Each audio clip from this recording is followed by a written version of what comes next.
All right, there we go. Yeah, little technical issue there, but I think we got it sorted out. Anyway, good morning, good afternoon, good evening, good night, wherever you are. My name is Makini, artist, journeyman, and illustrator, and we welcome you back to the Makini Cafe. Good to see you guys, man. It's been a good week, hasn't it? It's been a kind of the post birthday feel, you know what I mean? We're gonna do something a little bit different with the cafe playlist this week. We're gonna be using the Epidemic Sound playlist that I have. So all copyright free, by the way. all right. There we go. Let's get some hip hop in here. All right, how are you guys doing? Hope you guys are doing very well. Hope you guys are having a good week so far. I know it's been a I will say I guess to kind of get it out of the way, my first week at 32 years old is not as much, you know. Oh, I gotta turn the music down. Okay. Try to keep it close to the there we go. How's that sound? All right. All right, little mess up there, but let me turn the camera on. There we go. There's it go. Now, unfortunately, I didn't make as much progress as I wanted to yesterday, so that's what today is for. So that's why we're here today. So I got my camera set up. So we're gonna be getting. So here's what's planned today. We're gonna be getting this done. We're gonna try to get started on at least some of the groundwork here and some of the stuff in the background. So, but let's focus on getting this one done first. So, anyway, guys, thank y'all for being here. If you guys can, please step on that like button and please share the stream out. The cafe is open, and as always, first complimentary cup is on me. All right. Anyway, good to see. And I see Matt Small Bear. Good to see. The cafe is open. The coffee bar isn't. Nope. The cafe is open. This ain't just no coffee bar. This is a full-on cafe. At least with 2 floors or so. I don't know. But thank you for the coffee emojis, man. It's good to see you. Hope your Thursday's going well. Riot Kitty. Hey, the owner of the Riot Kitty Cafe, which you'll we're not competing with her or anything. Just to see. Good to see her. So give her some support. She's on the other side of town where our cafe is situated, or possibly on the other side. They're looking to move to the other side of the street where we are. So or right next to us. She's in the next building over. Good to say. Low Spec Links laptop. Good to see you, Low Spec. Hope you are doing well. Let's see. Morning. Everybody's gonna say in the morning. It's easy to get started like that. Just hit me up. I found some footage for that. So hook me up and I'll send you the. I'll see if I can send you the footage or something like that. And maybe when I start drawing again, actually produce artwork. I think it will look good in the intro. Oh, don't say that. Don't say it right. Don't say it right. Keep at it, okay? And yeah, turn the beast down a bit. Yeah, exactly. Yes, damn, I'm a decade younger than you. Okay, I thought you were toys. I sound like it, and if you saw the face reveal on Saturday, then I definitely look like it. But it's that old decision of black don't crack. So. Anyway. But yeah, so those don't know, this is I think this is my 5th day as 32 years old, so not really much different from 31 or even 30 for that matter. So I guess I don't know. We'll see. Anyway, let's go ahead and get started here because we got a lot to catch up on. We got a lot to get done within this hour and a half. Sphere, which what I might do is we might go a little longer today because I do my cleaning up and such at night before I go to bed. So I just need to, wash up and that's it. So we might go a little bit longer today. So this morning. So anyway, let's get going. I got a nice bowl of oatmeal here. Breakfast of Champions, and feels like there's a lot to talk about this week. So let me see. Oh, Fatal. Hey, look who blessed us in the chat. Fatal, my birthday twin. Good to see you, brother. Hope you're doing well. And it's all good, man. It's all good. I hope you had a wonderful birthday too. You need a tip jar. I do have a tip jar. Stream Elements tip jar is in the link down below. In the description box down below is the Stream Elements tip jar. Mess up the kids, my word there, didn't I? Yes, my birthday bride is here. Speaking of which, my first day. And then so I'm not gonna pin it exactly where it happened, but let's just say it happened right when Arwen had to leave. It was right when Arwen had to leave, and I had to and that's why I did that blink and you miss it face reveal. So that I was expecting the Dark Council was gonna do last night. Show that film. I was like, oh no. And that's why I had to super chat Abu Nas and say, no, please don't do it. Don't do it. Don't play that. No, but I'll definitely do like a full like face reveal and such at like 1K. When we hit 1K, then I'll definitely pull it off. So, but in the meantime, all you get is my voice and what matters the most, these hands. Hands and pens. So. And by the way, I sent you something, Brian, and among the madness you got to do. Oh, thank you, Fado. I will definitely check it. I'll have to do some digging. I love Ryan Kenny. You guys are amazing. I'm just okay. Yeah. It's out there. It's out there. So, but anyway, we got to get started. So, because what I want to do today is, if I can get my pen to work. Come on, get my pen. What I want to do today is, I would like to finish this by tomorrow night. So that means I have the entire that means I could spend the entire Saturday on getting the video together and getting all this done. But man, isn't that something, man? But man, it's just like like the first so like I said, I think this is day 5 of me being 32 years old, and it's not much. All I could say is not much. It's kind of it's kind of meh. You know, it's more like the scene. It's more like the it's more of a, I would say it's kind of like more of the same, just a little bit. You know what I mean? I can take a look at this through. By the way, for those who don't know, because this is based off of Hot Wheels, because all this is based off of Hot Wheels, I have the actual car in my hand, so that's why I'm looking at it to make sure I get it just right. Because I know I kind of got the dimensions off. I know the dimensions are a little bit off here, but and trying to do it in this manga-ish style too. Well, that's why I called it manga practice. that's kind of the takeaway from this. I just gotta look up the actual Chevy Nova because I want to see how the front grille looks. How does the front grille look? Let me show you. I just get. Oh, it's all blacked out. Okay, most of it. Okay, most of the grille's blacked out. Let me take away. Yeah, for the most part, most of the grille's blacked out. Okay, so I think we can do this. Let me get my ruler for a second.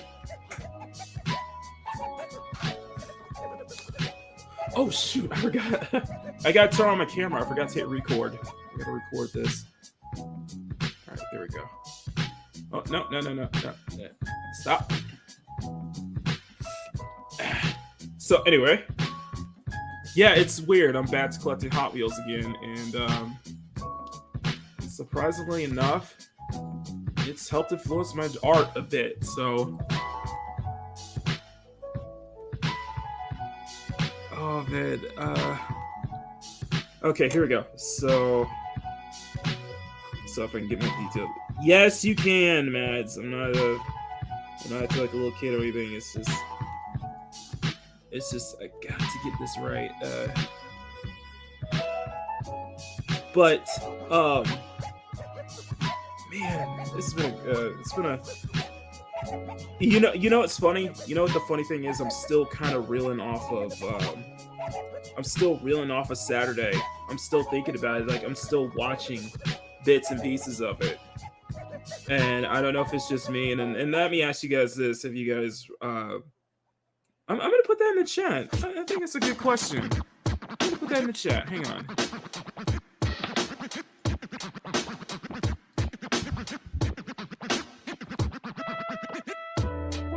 Here we go.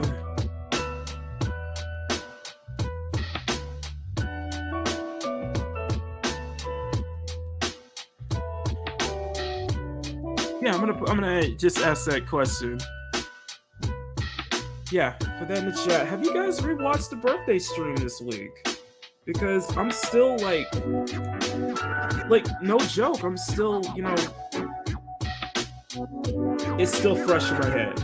It's still fresh in my mind. It's still like, and the reason why I said, what I said back then on Saturday was just that I do think that was one of the best streams I ever did for the channel, and I don't think any other stream is going to top that, just because we've had so many, and it wasn't because of the view counts, it wasn't because of the likes and such. I said that was the best stream because I had so many emotional moments there, man. Just so many. And so many people were so happy. So many people. Riot Kitty not Riot Kitty. Squeaka. I could tell she was starting to cry a couple of times. Arwen was really. Everybody was really happy to be there, and everybody was. Y'all choked me up. Y'all really did choke me up at the very end of that stream. And I think it was just, I was just so overwhelmed. I think a lot of it was just so overwhelmed because this was one of the best birthday presents I ever got. That stream was I loved it. I absolutely loved every single second of that stream. And you know, I tried to make an emotional post on I tried to make an emotional post on that Sunday, and like I said, I wanted to, you know, thank you guys. Like I said, I don't deserve y'all. I really don't. I don't deserve you guys. You guys are freaking amazing. And but you know, it's the only other way we could top it is the 1000 stream. And 1 second.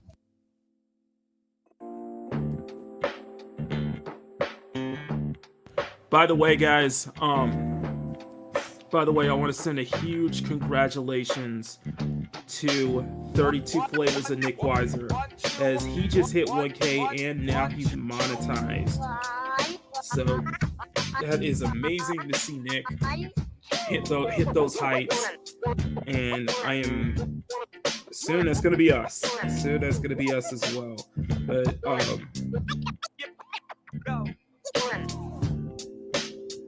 yeah, I agree, Riot Kitty. It was an amazing stream. It was, like I said, it's one of the best streams I ever did.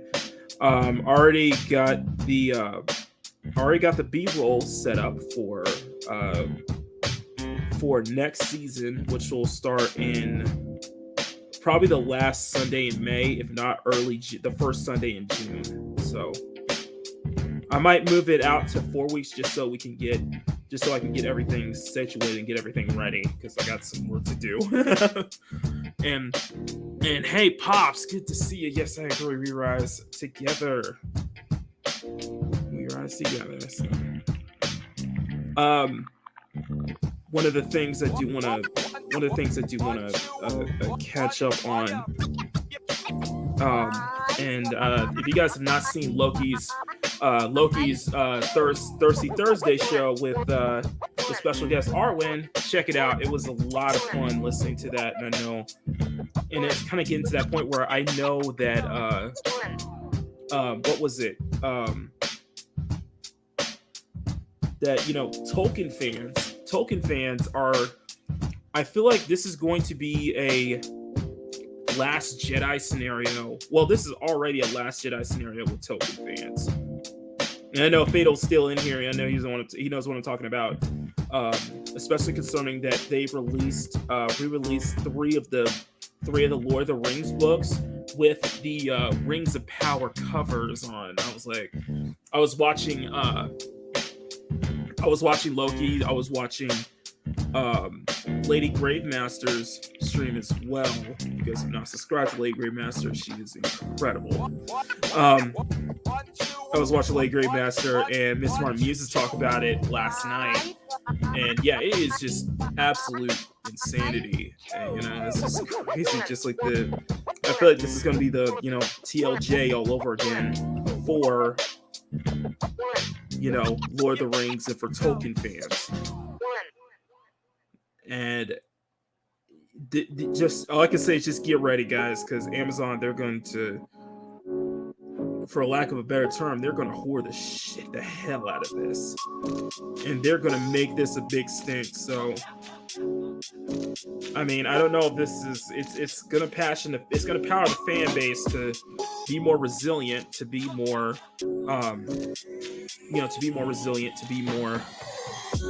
to really call this out for what it is.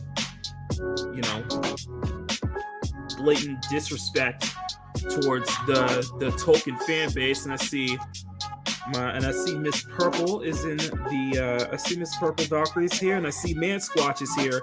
Bob's here. Good to see you guys. And Palmy's Minion is here. Good to see y'all. Hopefully y'all can hear my voice. Hopefully I come through clear. So let me do something. I gotta do something real quick for.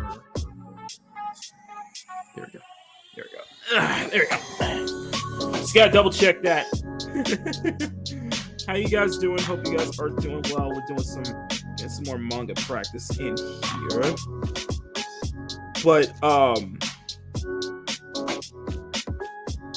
you know, I think I just come to the realization that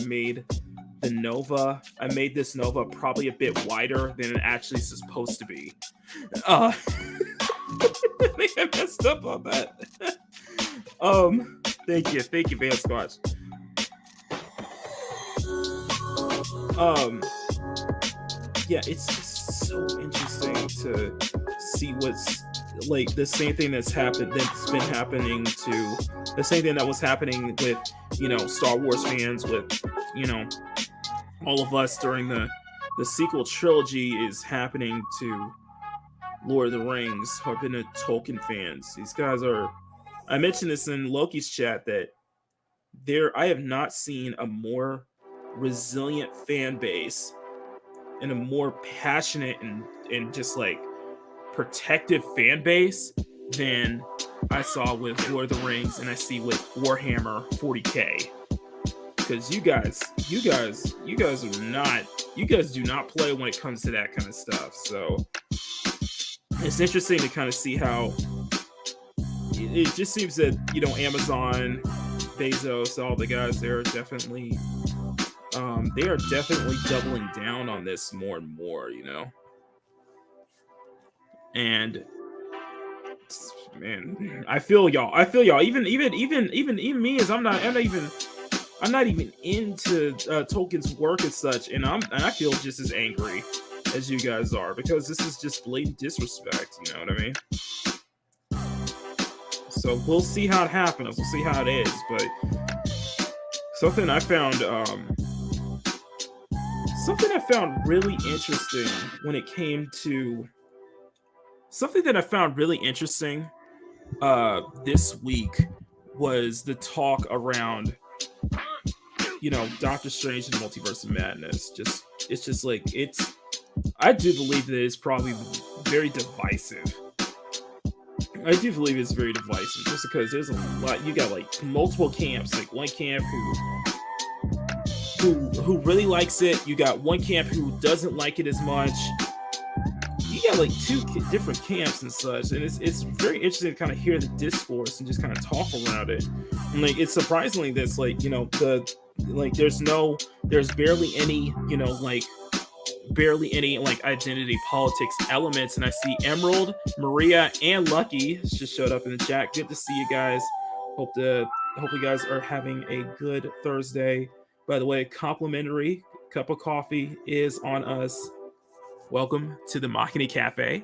All right, but it's interesting to kind of listen to kind of the discourse surrounding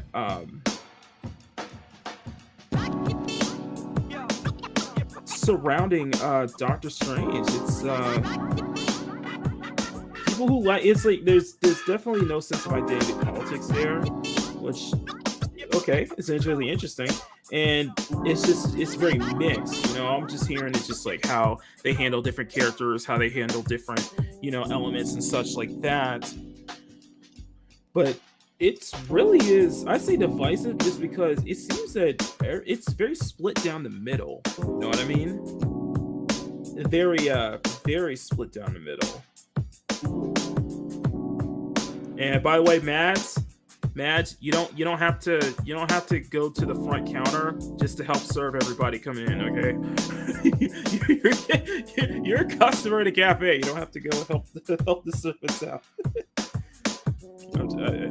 It's an inside joke. It's an inside joke.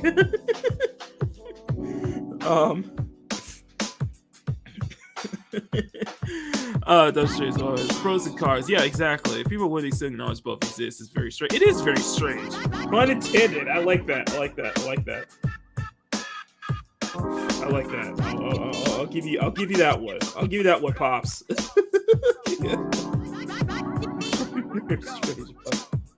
But it's interesting to kind of see the discourse behind it, and I think what's going to be more interesting is how is it going to, is it going to set a precedent for, the MCU, phase 4 going forward? I'm not going to refer to it as the MCU. So. I love you, Gary, but I'm not going to go that far. I'm not going to go that far, refer to the MCU or anything like that. But it's going to be interesting to see kind of how is it going to go going forward with that. And the next film in phase 4 is going to be Thor: Love and Thunder, which I'm guessing is going to have a much bigger discourse, or a much bigger, retention versus Doctor Strange.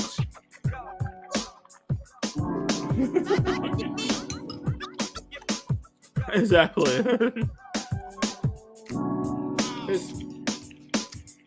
Because it seems that not everybody's on board with Thor: Love and Thunder, especially if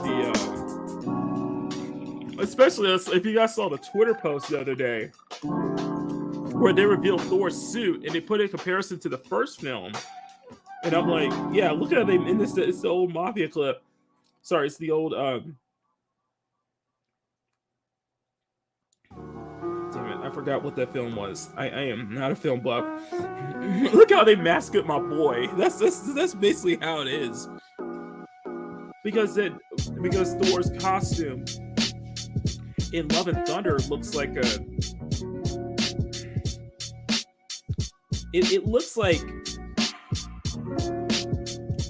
a cosplay costume. It looks like a cosplay costume. It looks like you remember do you guys remember Captain America in the first Avengers film, and how everybody had these really good costumes, but Captain America had Steve had this Party City costume. And that's how I kind of feel with Thor: Love and Thunder with Thor's costume. It's just like that just looks like a Party City costume, to be honest with you. I feel like there's that much in there. It's just it's just there's a lot of. I feel like it's gonna set up. I feel like the precedent might be set with Thor: Love and Thunder more than Doctor Strange's Multiverse of Madness. By the way, there's Munchausen. Good to see you, my friend. Hope you're doing well. Sorry, I can't acknowledge. Sorry, I can't highlight everybody's comments since I'm drawing. Right now, but I do see you guys in the comments, and I try to recognize everybody here. So this is the best I can do. Sorry, guys, I can't. But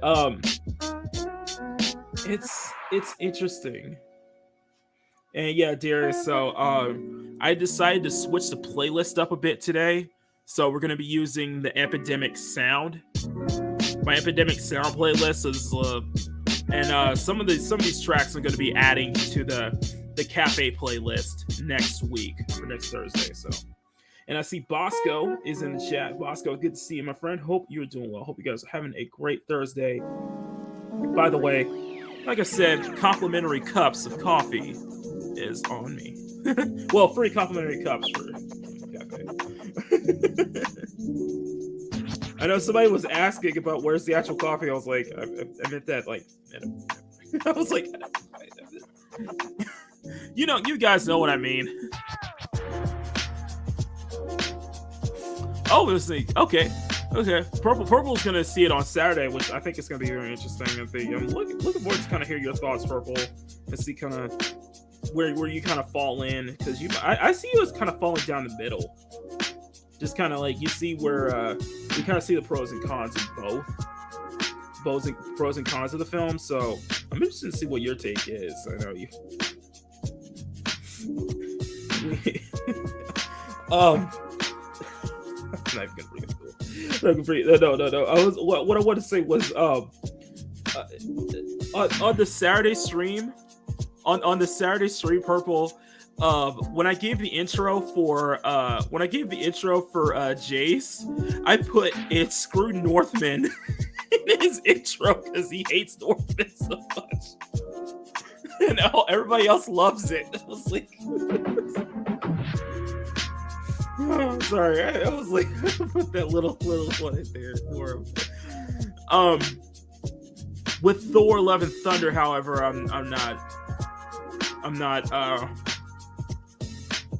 the MCU, so I don't have much of a dog in this fight anymore, so I'm not interested when anything comes out. It's just it seems like it just seems like it's going to be leading to a it may lead to a Disney Plus show. It may lead to this or that and the third. It's just I saw where it's coming, and I'm not yeah, I have zero interest in it. Now, one thing that I do have some interest in right now is this whole. So I don't know if you guys heard that Warner Brothers and hey, Grumpy, how's it going? So Warner Brothers is not going to be dropping Ezra, presumably after the Flash film next year. So despite the fact that Ezra is,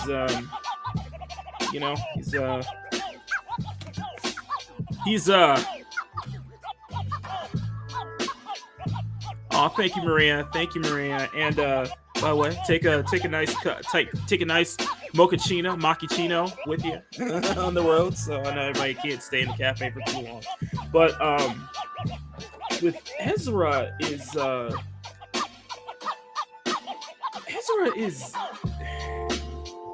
I'm not sure what Warner Brothers is going to be doing.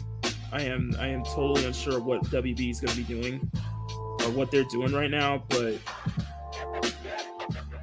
they can't drop Ezra from the Flash because they already filmed it. It's all going to be set, so we're going to see how.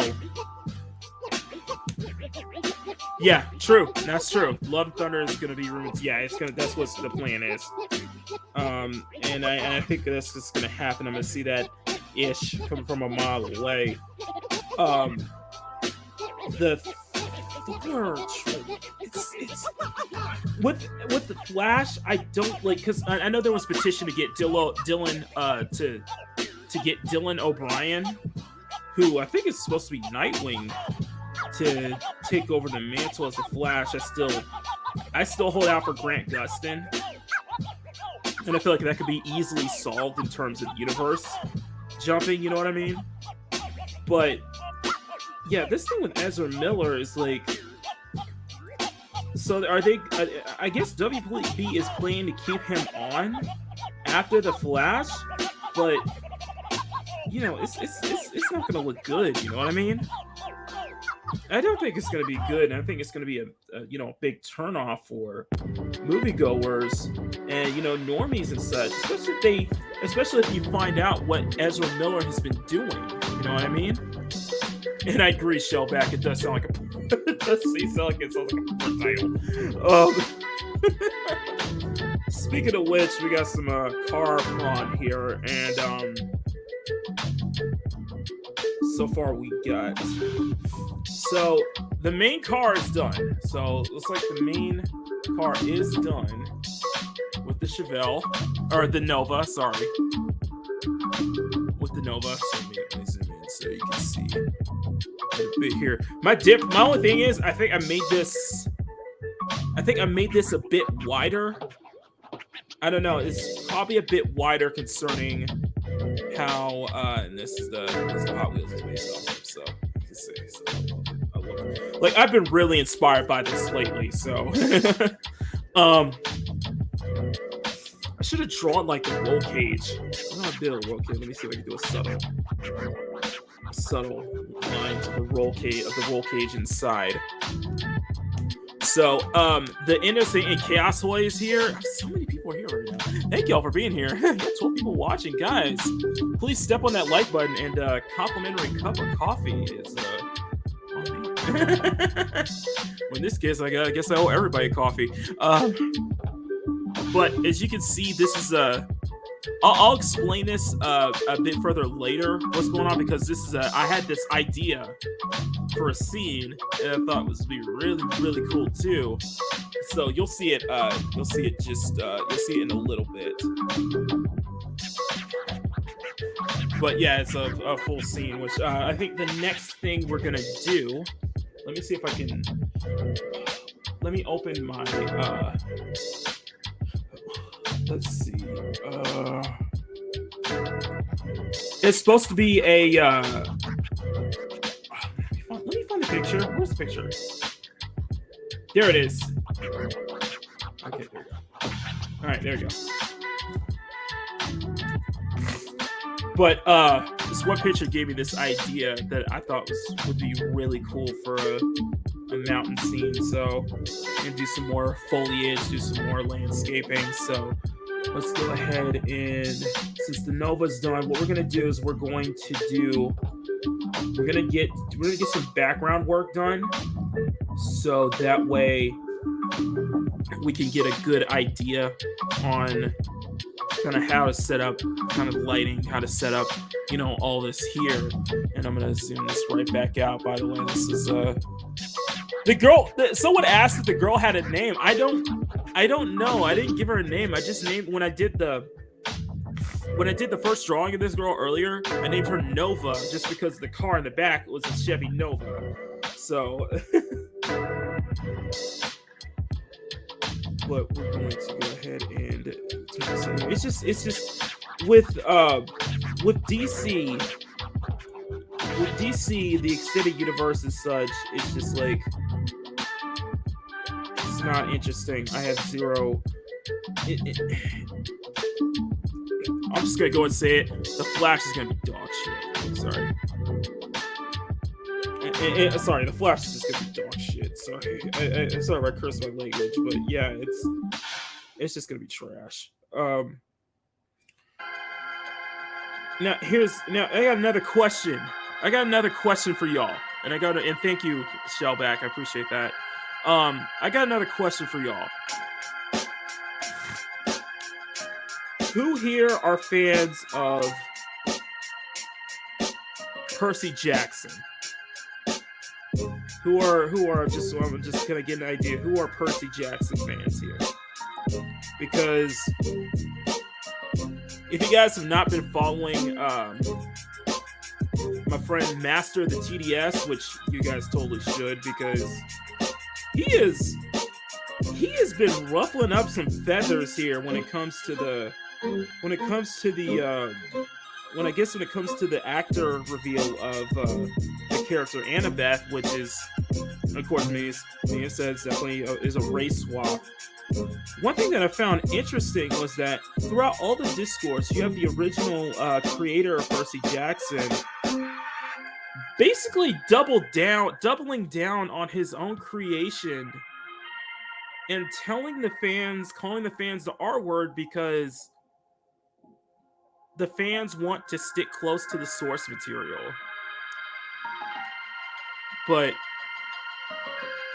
it makes no sense. It just makes no sense. It's like, so you're attacking your fans for wanting to stick close to the source material that you wrote.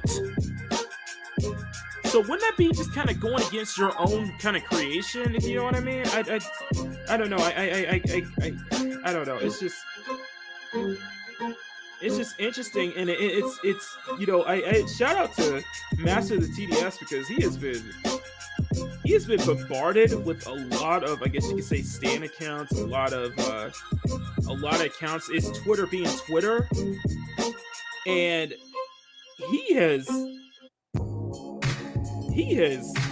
stood his ground, and he has clapped back on all of them. Like, I think it just seems with a lot of people, they just don't have a leg to stand on, It's just like,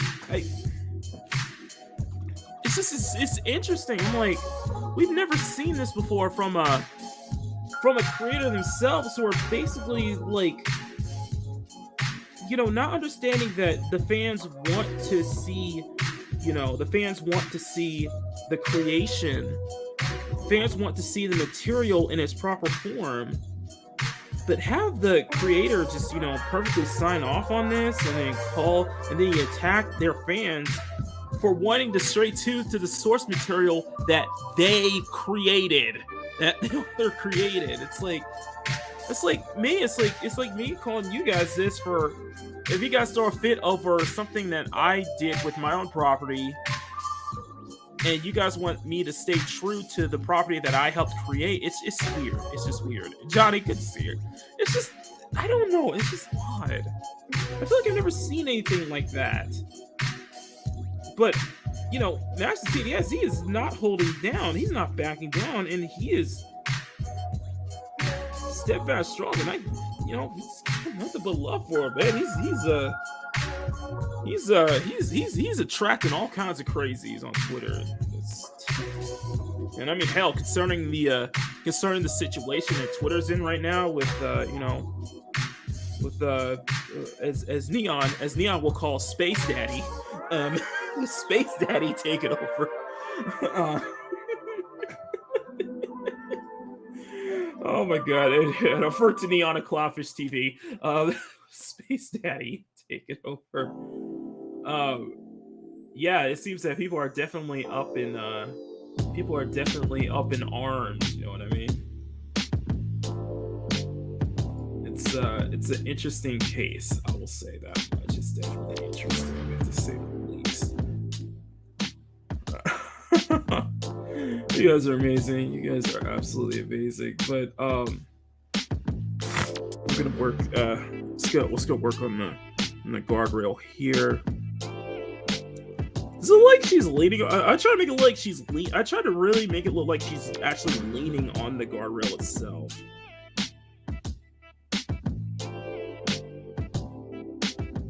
And just trying to get this like this Manga Express. So I think I need to make a folder of just like exactly, Darius.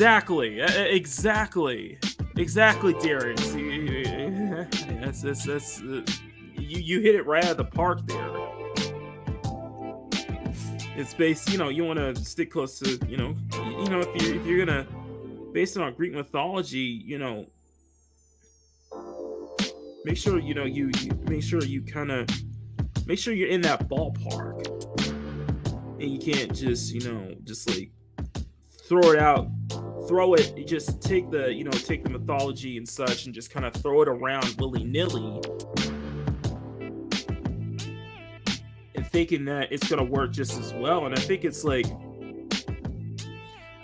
case of it, unless you're really creative, unless you're really, really good, you can take established properties and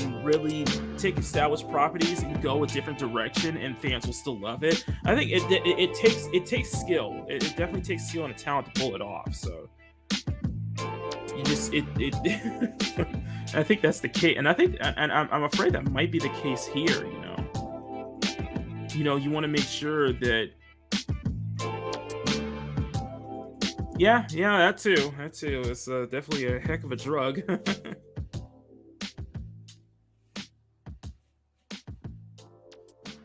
think I'm gonna do it like this. Try to keep it like a manga panel here. It's just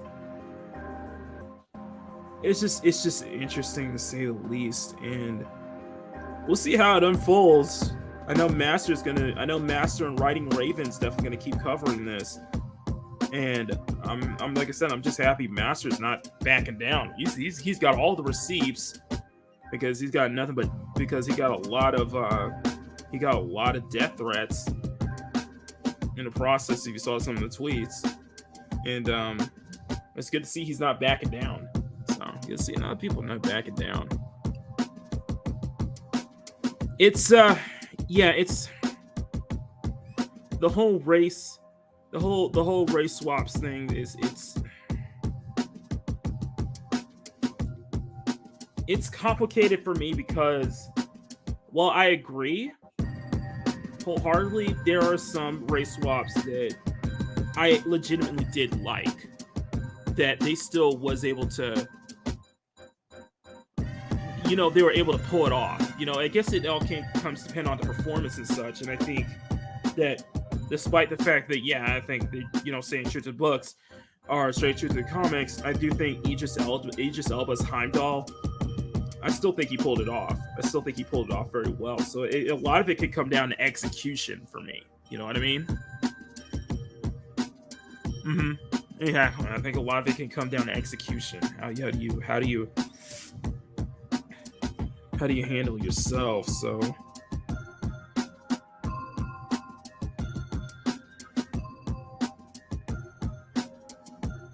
it's been hitting some bangers here with this playlist, though.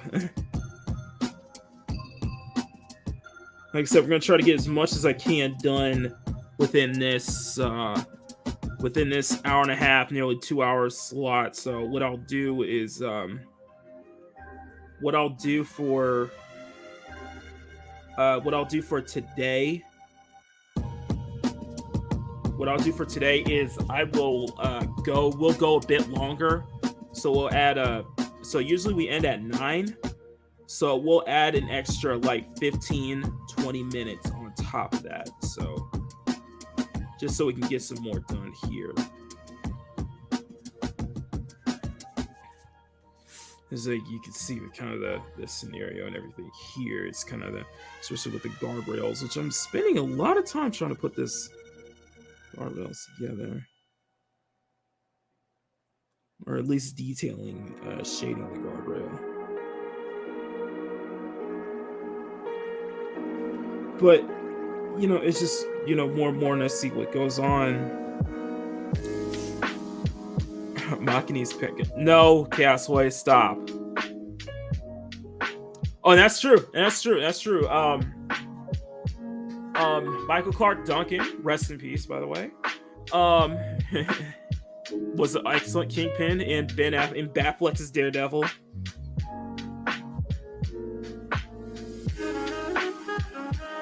My favorite will still be, my favorite will still be Vincent D'Onofrio in Daredevil, which I'm sorry, I have no interest in the Disney Plus show just because I don't think they're gonna knock it out of the park with the continuation of that Daredevil. Charlie Cox is amazing. It's just having that. It's just that. Yeah, true. Right. It's true. It's an interesting thing, and I know I'm not in the just the whole steadfast with the blatant every single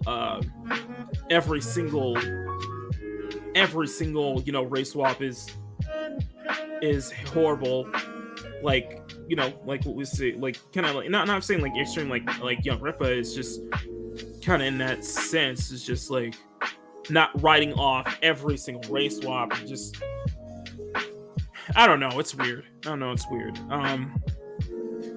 Just because I think there is some look at intention. Look at it as the intention. I guess that's how I say. I guess I see it as what's the intention here? What's the and yeah, Disney definitely has been getting. Disney has had an interesting year. That's all I'll say. Disney has had a very interesting year.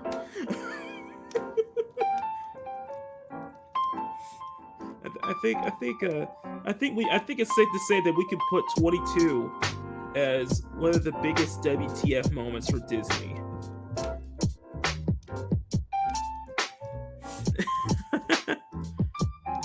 Yeah, Disney is. Oh man, all I'm gonna say is.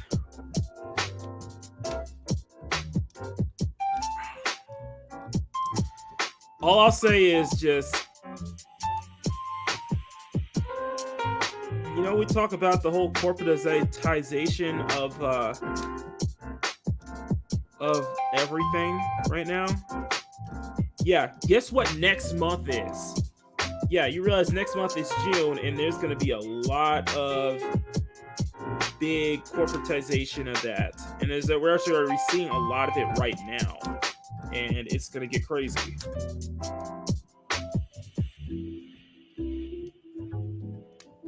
Yeah, exactly. And it's particularly it's particularly.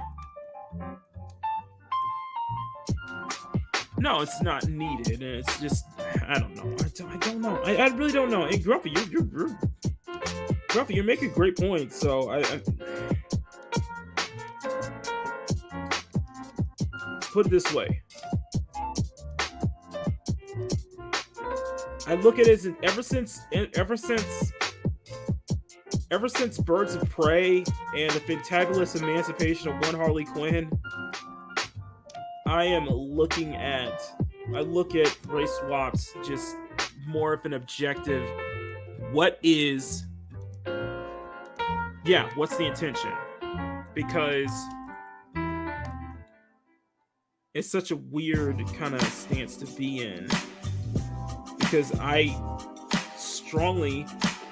was against the whole, swapping a Black Canary. No, and that's the thing. It's like I'm totally fine with. Listen, I was totally fine with Zoe being Selena Kyle. I was fine with Cap. I was fine with Halle Berry. Hell, we had Eartha Kitt. Hell, we had freaking Eartha Kitt.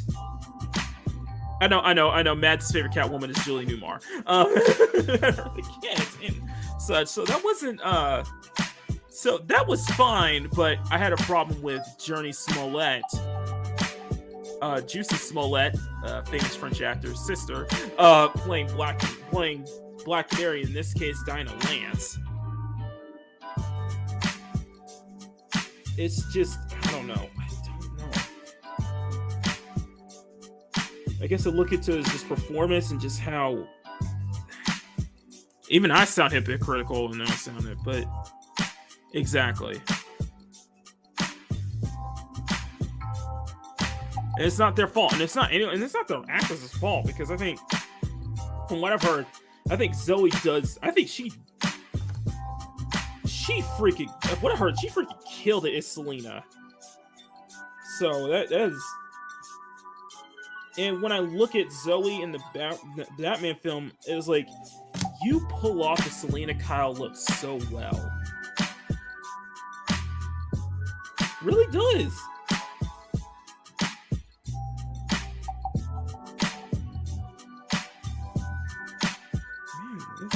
It's a really I'm gonna fall back to it's complicated. It's complicated. It's really complicated.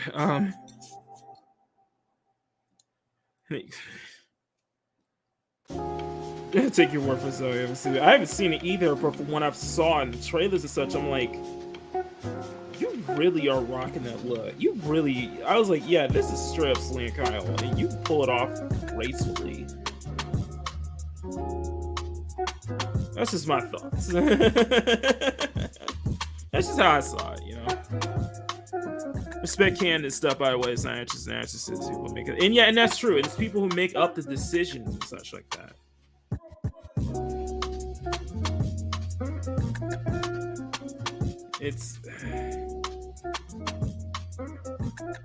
It's a hard. It's like the race swaps and such like that. It's like I talked to Mads before about this.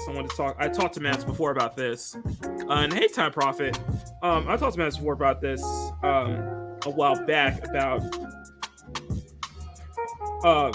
for Maki's sketch diary. There's two things. There are two topics I want to talk about specifically because for me it's a personal thing, and one of those topics is the whole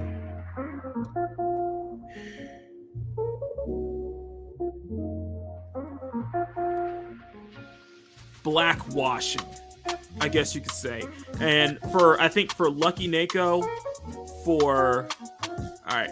Oh, it's good to hear, right? For Lucky Neko, for Emerald, and I think for Grumpy and Mads, I know you guys won't know. You guys know what I'm talking about when I say blackwashing, because that is a thing on Twitter, and that's a complicated issue because I look at that as intent. I have to look at that by intention, because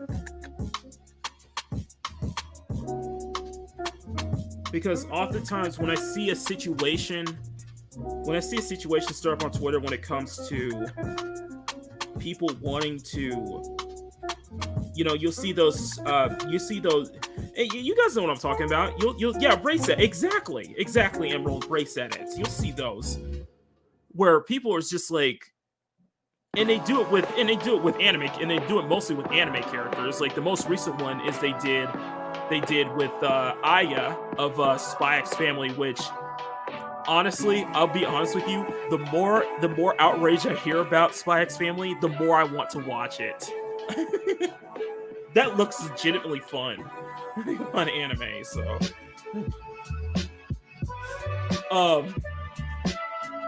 yeah, that was the whole thing. You saw the Black Aya edit in Spy X Family, and that definitely stirred up some discussions and uproars about that. And I'm just like, you're not my pet anything, Chaos. Hey, Bowsette. Right, Kitty says, watch Spy X Family. Do it now. I know it looks fun, and Io just looks adorable. So,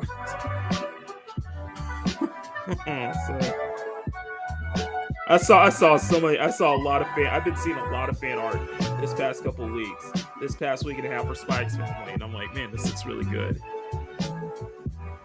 Yeah, and that's how it needs to be brought to life. So, I don't like blackwashing or whitewashing when. Yeah, exactly. You just want stays or change. Exactly. It's just, man. I just look at his intention. But I want to bring up, and hey, Dragon, how's it going? Everybody's here right now. Man, everybody's here right now. Yeah, that's true. I'm like that too. That's how I watch Suzaki. Yeah, exactly. That's how I watch Suzaki chat and don't bully me and Nagatoro.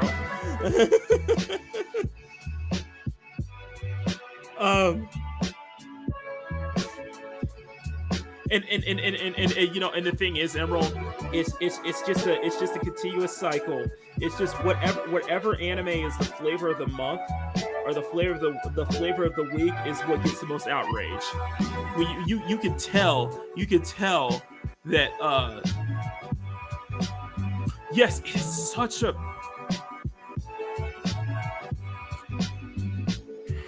yeah, I went into that riot, and it's a hard discussion to talk about because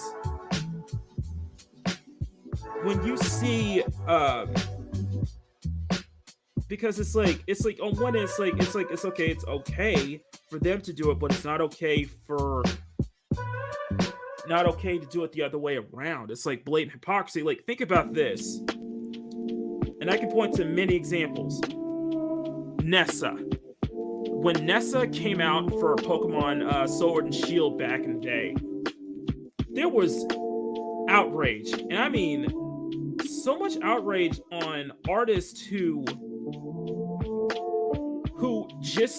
may have accidentally made Nessa's skin tone a bit lighter. Like, there was freaking outrage over that, and I'm like, you guys don't understand color theory. You guys don't understand lighting. It's so blatant you guys don't understand lighting. To throw a freaking fit about a lighter skinned Nessa, or even other characters, you know what I mean? It's just like,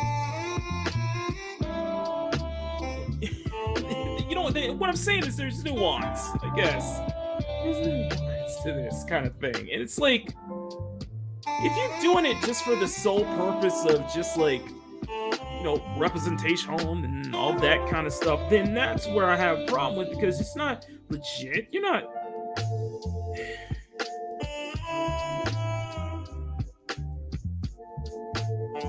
It's just like okay, so and I dealt with it, and I said, and I saw this before. I saw this happen before. I went into a tirade about it. You know, it's like, okay, so it's okay.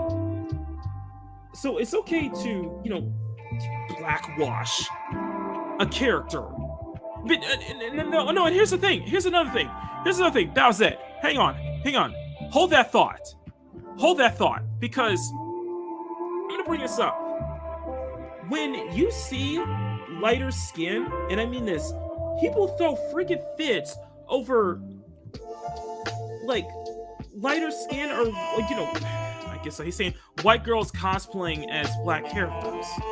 People throw fits about that. I remember one time there was a Sombra cosplay by a Korean cosplayer who was spot on, even so much so as, you know, painting her skin tone to match Sombra's skin tone.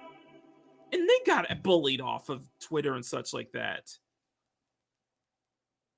It's just, I see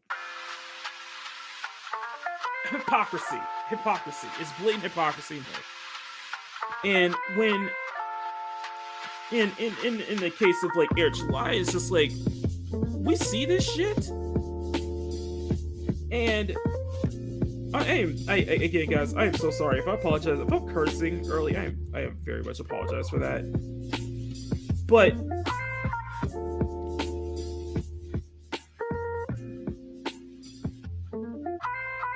it's just, yeah, exactly. Riot Kitty knows what I'm talking about. Riot Kitty knows exactly what I'm talking about. German cosplaying as Yula from Avatar, and it's a beautiful cosplay. But then it was going like this. I'm like, yeah, exactly. And it's also that thing. It's just like, yeah, properties of light and such like that, and also, you know, this whole, and it goes into this whole thing of, you know, black characters in anime and such like that. Like, that's a whole other can of worms I don't want to get into, because characters like Mirko, My Hero Academia, and, you know, Yoriichi from Bleach, you know, you don't see them as specifically as black per se. I just see them as more as just dark skin. You know what I mean?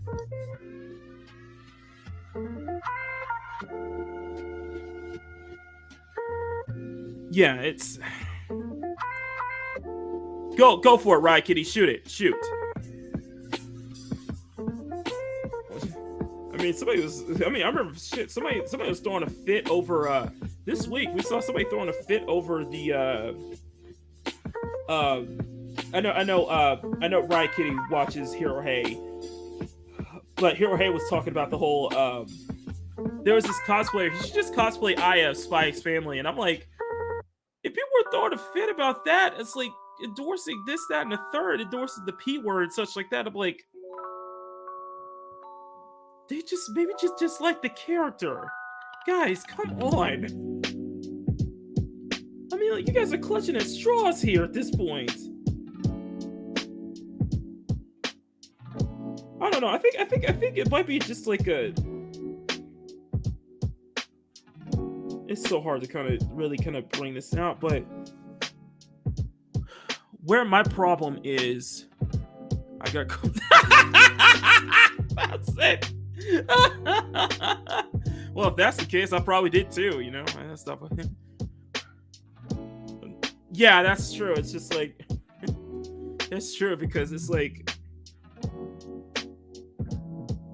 you know, it's just they see it as like, you know, dark skin can be just black coded, and I was like, you know, it's like, it was like, you know, it's Asians with that kind of skin complexion, especially Southeast Asians, with that kind of dark skin tone. So I kind of see it as what it is. Like I said, that's a can of worms. That's a can of worms. I'm not sure if I'm ready to talk about or ready want to have a.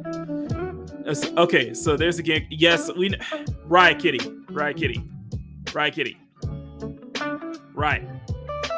We know about the Genshin Impact community, okay? We know about the Genshin fan base. We know about that. We know about that. We know about Genshin fan base, because listen. We talk about toxic community. I know everybody wants to talk about toxic communities and all that. You ain't seen the Genshin. You ain't seen Genshin Impact. You ain't seen what Genshin stands like on Twitter at times, you know? Especially when it comes to like Ayato shippings and such like that. So it's like, yeah, it's like so you are not far off there, Riot. I mean, I know exactly what you're talking about, but and Darren, good to see you, my friend. Good to see you, Darren. Hope you're doing well. I know we're just kind of like jumping from like one topic to the next.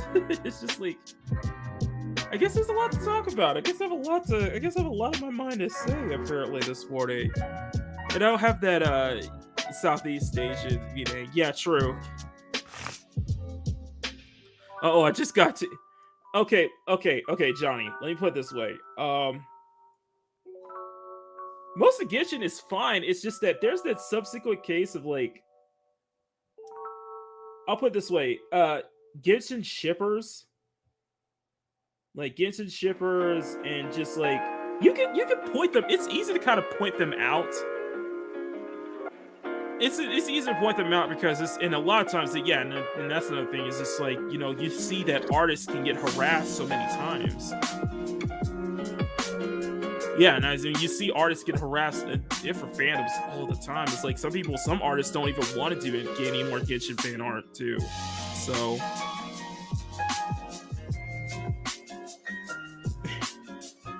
it's just this is bad.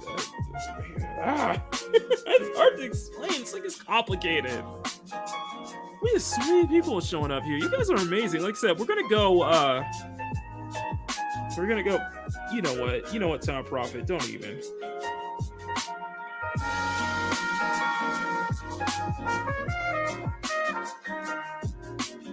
You know, all I'm hearing is the intro I did for Mags.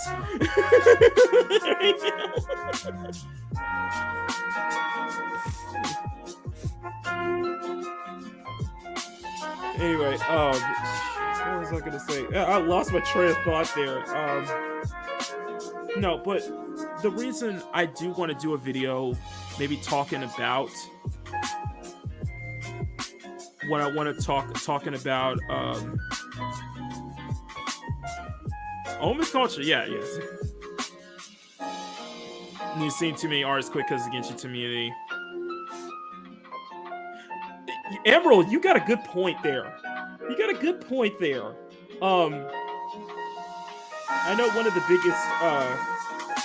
I know Bell D. I know you're familiar with Bell D Gaming is one of the biggest action timing in fans right now. So he covers nothing but action timing and stuff. But yeah, they're more wholesome than Genshin. Isn't that something? Big titty ninjas are the big titty ninjas community is more wholesome than the Genshin community.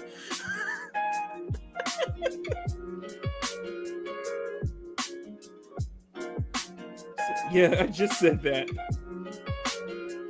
Yes, go ahead and quote that for me.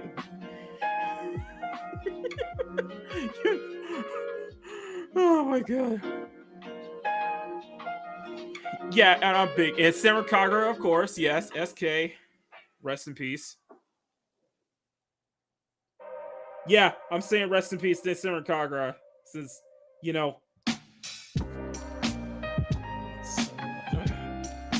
So now it sounds like if you watch Clownfish's TV's video yesterday, it seems like Square Enix is trying to set themselves up to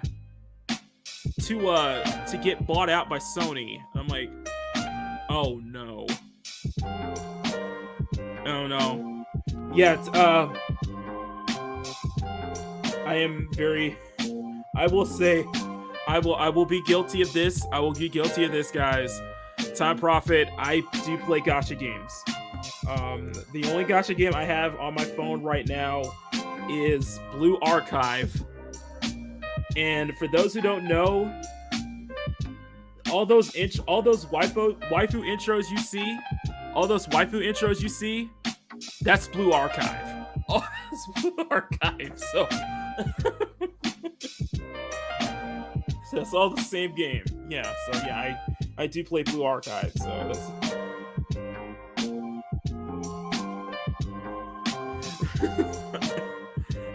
anyway, yeah, Square. No, they're not. But it seems like they are with the way they kind of sold off the Western companies. You know what I mean? The Western developers like Eidos, Montreal, and such like that. Neon was making a point on Conference TV yesterday that it just seems like they're setting themselves up to get bought out by Sony. And if that's the case, I'm fearful, to say the least. I am very fearful. I'm gonna miss Dragon because you know how Sony is. You know how Sony and their censorship policies and all that. It's just that because they're not even. You know, I know we're like jumping from topic to topic, but let me say this. if Square Enix's intention of to sell, if Square Enix's intention was we're gonna sell Eidos Montreal and a lot of the and other developers, like, you know, creators of Crystal Dynamics, Eidos Montreal, Square Enix Montreal, and such like that. If it was just like, okay, we're gonna focus on just getting back to making, you know, our own Japanese games, quality content, I would be fine with that. But no, they're trying to go for, you know, cryptocurrency and NFTs. I'm like, blockchains. I'm like, oh, come on, guys. Come on. And to be fair, Square's kind of having a rap a little bit with their constant, you know, remakes of Final Fantasy, and basically kind of milking that IP to death. And, you know, you go back to when it was just Squaresoft and Enix. Sony might bring some. Yes, SE still has the IP, but United Front Games is gone, so they might have to make it under a new studio.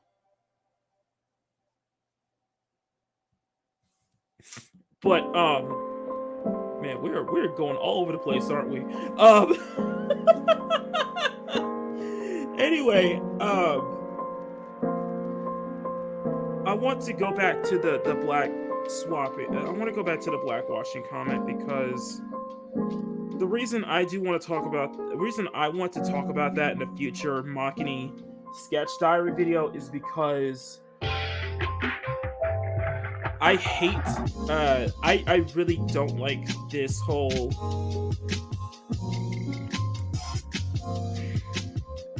if you call this stuff out, you're going to be deemed racist. However, if you're black and you call this stuff out, you're going to be deemed an Uncle Tom or the raccoon emoji. That's what I'm trying to say. And that's where I have a huge problem with. Because,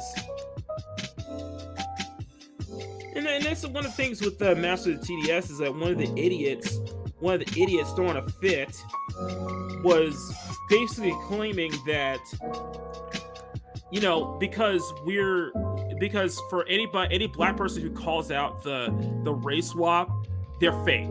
They're a fake black person. And that's my problem.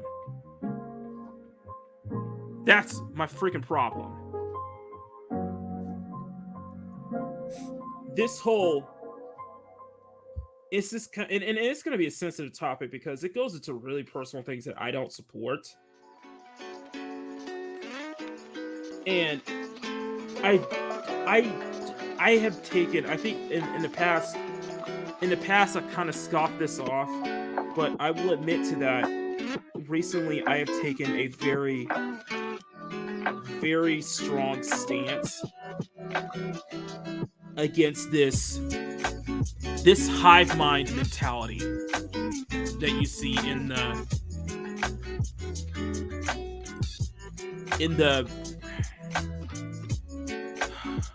black community. I'll just say it like that. In the black community, I see this as a hive mind. And, you know, if you're somebody who is of that skin color and you're calling it out for what it is, then you're going to be called that. Then it's like they have some kind of authority. They have some kind of authority to dictate how much melanin you have. This idiotic mindset, this idiotic hive mind set here, and that's where I have a big problem with, because I will always bring this up. When we saw the situation a month ago, like 2 months ago, with an artist, a really good artist, who tried to make this defense, who tried to make this justification for blackwashing. And it was a stupid, and I mean very stupid, idiotic justification.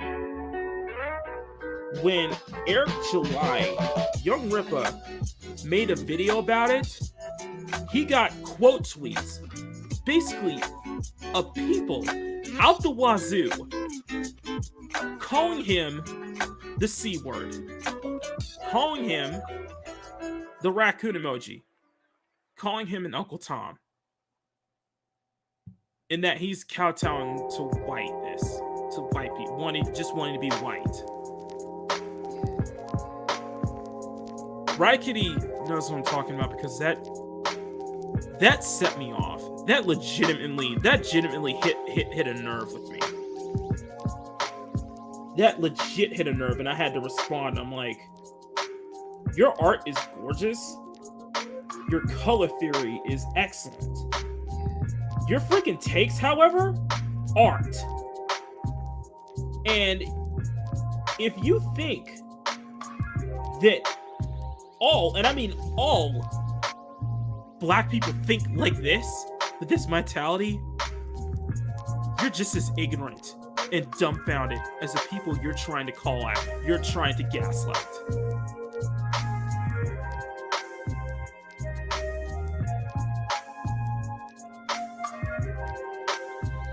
It's this whole, you know, it's this mentality, it's this mindset. It's like, this is the kind of thing why I don't support certain groups. I'm sorry, this is why I don't support certain groups out there. And you know, and for those who don't know, and for those who can get the subtext, you know exactly what I'm talking about. I don't support that mentality. I don't support this hive-minded mentality. It's just like, so, you know, people who think for themselves, and I've got plenty of support, and I've got plenty of support from people who tell me that I'm not alone. I am not alone in thinking this. I am not alone, and I know that I'm not alone. I know that it is other people, plenty of people just like me who feel the same way too.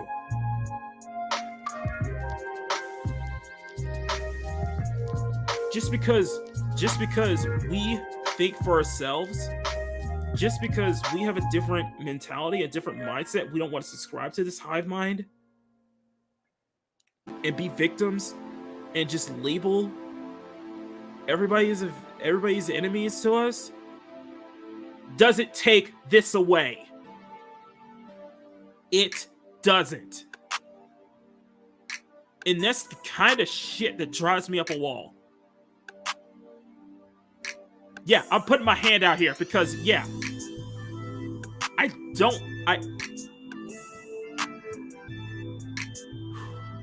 putting my hand out here because it doesn't, no matter what kind of shit you throw at me, no matter what shit you try to throw at me and such like that, guess what? I'm still black. You're in no position, and I say this in general, you're in no fucking position to dictate who's black and who's not. How much melanin that people have in their skin. You don't get to dictate that. And the moment you do, you lose all of your arguments. You lose all of it. Sorry, that shit can go from there, because listen,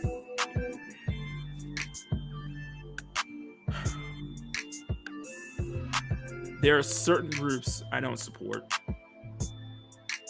that in my heart, that just deep in my consciousness is that I can't. I simply cannot. And you guys know what support, you guys know what groups I'm talking about. I'm not bringing it up here. But this mentality that I have to I have to have this vendetta against people who have done nothing to me. People who are fair skinned, people who are whiter skin.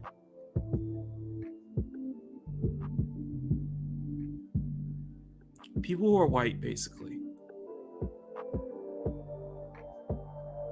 I have to have this vendetta against them when they have done nothing. Absolutely nothing to me.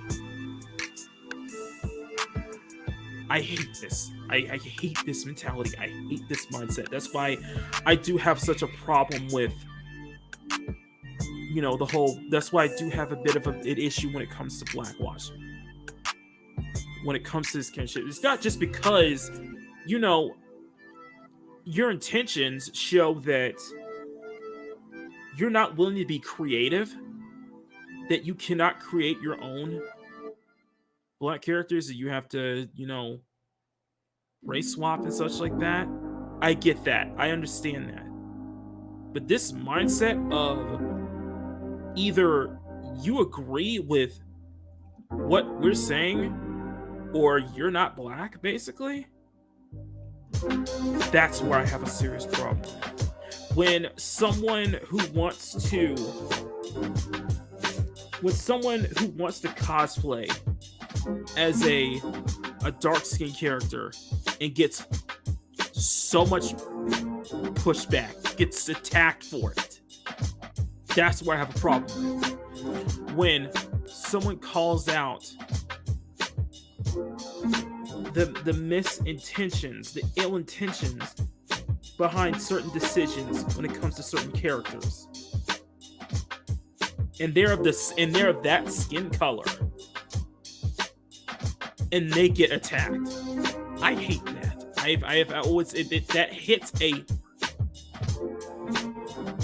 That hits a nerve. It really does hit a nerve with me. That shit really does hit a nerve with me. So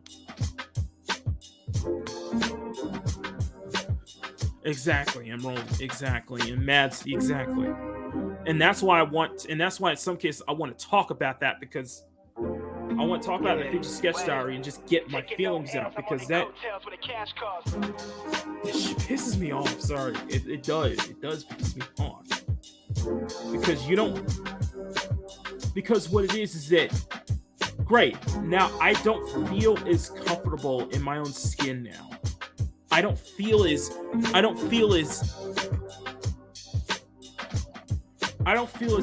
as my own skin. I don't feel like,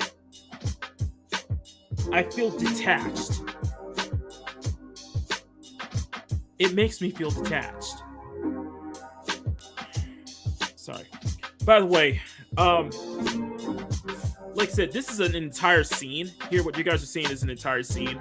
And I know it's 9 o'clock. We're going to go for 20 minutes. We're going to go for about 20 more minutes, because I just want to get my stuff out. But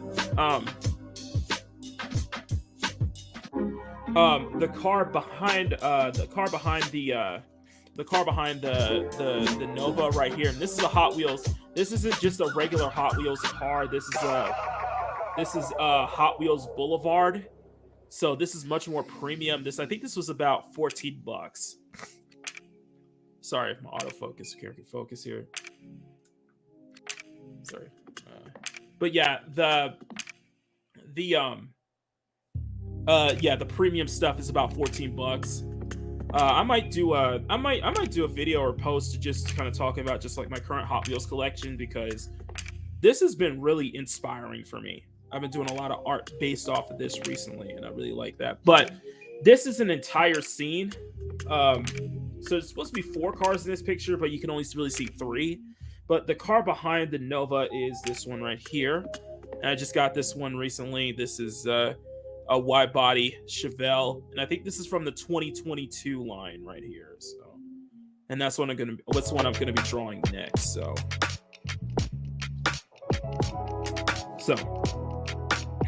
whew. All right, let's begin. Sorry about that.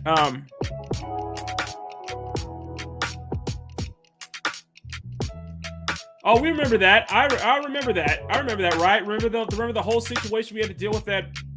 Remember the whole situation when we were stepping up for Image Studio Super the other day because apparently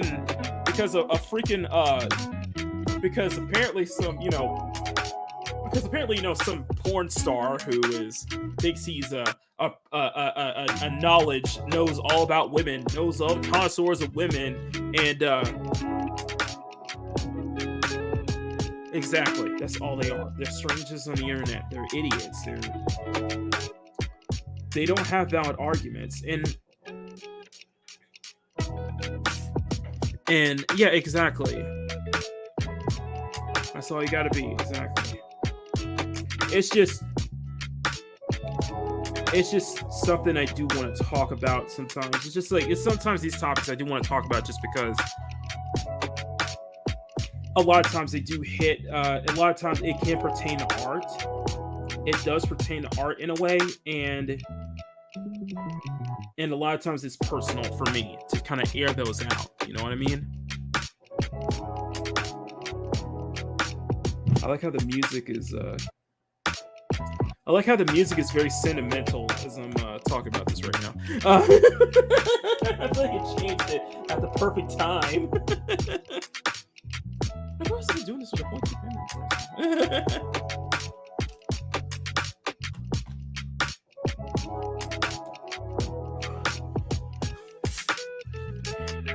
like, I'll say this, and I said this before. I said this a few times before, but I don't respond to that. I don't respond that much on Twitter. I really don't. I really don't. Mads, Grumpy, they all know what I'm talking about. I don't respond to as much. I don't quote tweet. I really don't. I don't make hot takes, basically. I don't say, but I will. There are a couple things when you'll get me. I've told Mads this, but there's probably a couple things that will get a reaction out of me, and that's what I call as a reaction, that will get me to actually respond. And it is when it comes to the whole, Uncle Tom thing, when it comes to like blackwashing and such like that. The second one is, I don't know what it is, but incel is my Twitter word. Is like my freaking trigger word. It really is. And man, it's so hard to kind of talk about it, but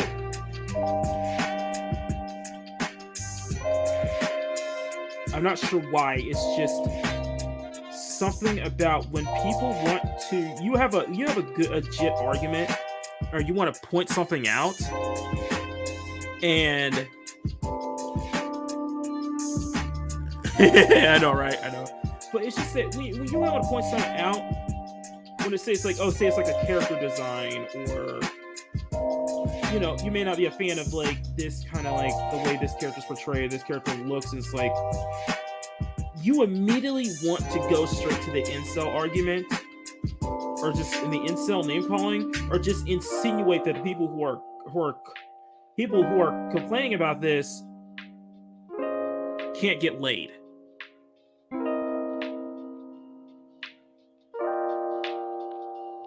And I have a personal problem with that, because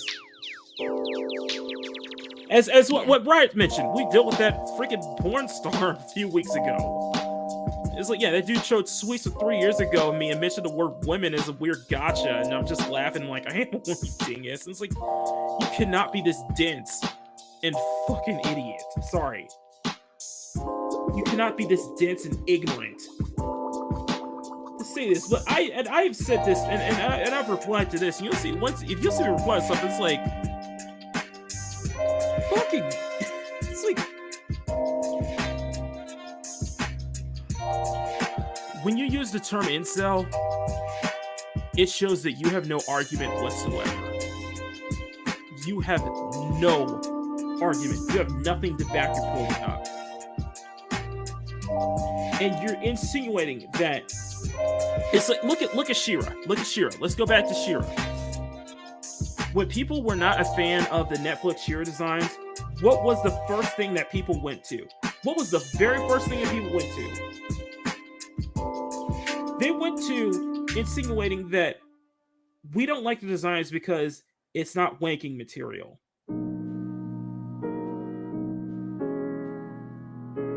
And I'm like, you can't be this. You can't be this ignorant. You can't be this blind. This insinuating. This much of a dunce beetle. You cannot be this dense to think that. Sorry, we have legitimate criticisms. Sorry, people have legitimate criticisms towards the design. Bad, listen, good or bad. Bad character design's bad character design. And I'm not dogging on the She-Ra design. I'm saying the fact that you went, the fact that you just went straight to, it's not wanking material, and that's why we're complaining about it. It so shows how so full of shit you are. It really is.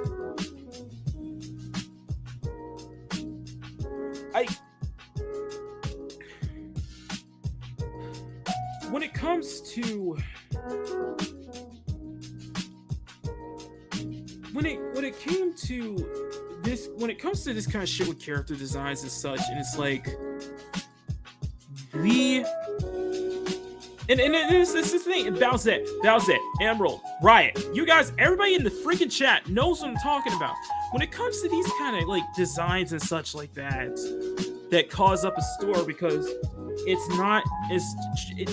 no, we're not looking at this shit for wanky material. We legitimately have criticisms for it. It's just not good character design.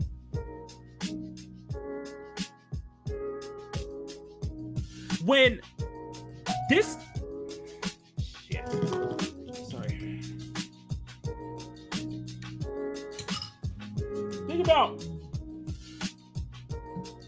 Think about people who really think about Melanie Mac, who is a big fan of the original Tomb Raider design. Who loves the original Tomb Raider design.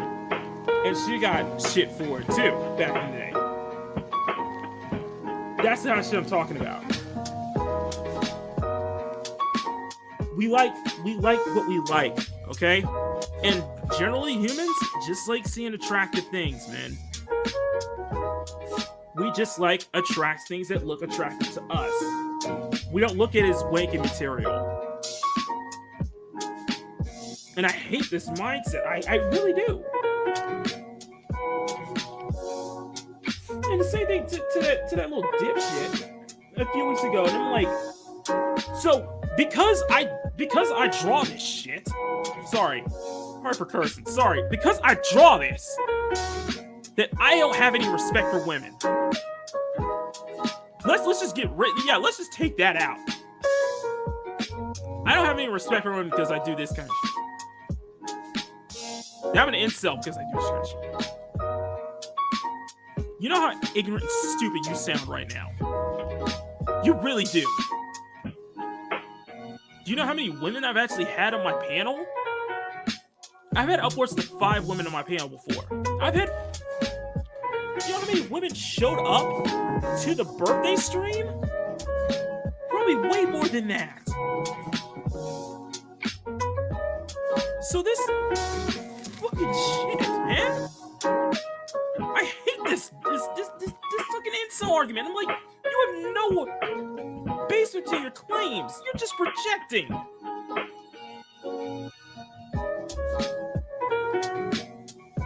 We don't look at this seriously.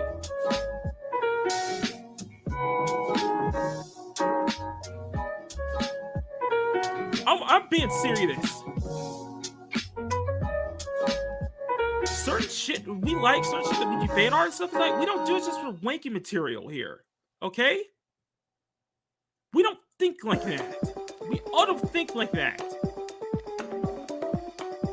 People enjoy fan service just because they do. You don't just look at this and, yeah, Emerald, I get it. But you can at least appreciate it.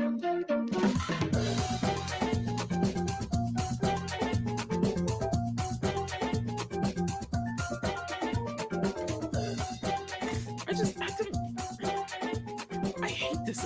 Okay, you guys get what I'm saying, right?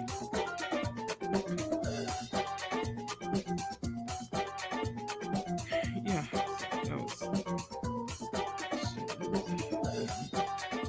I'm getting heated right now.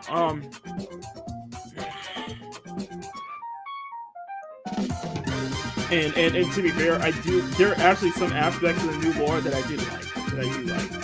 Yeah, but yeah, I'm probably more into probably rather have the classic athletically built lore. I like the classic athletic lore. So.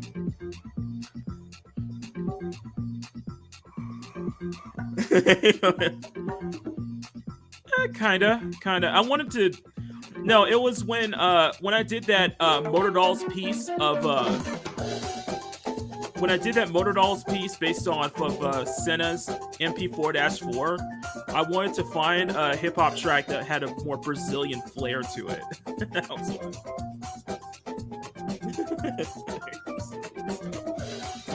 since Ayrton Senna was from Sao Paulo, so I wanted to kind of.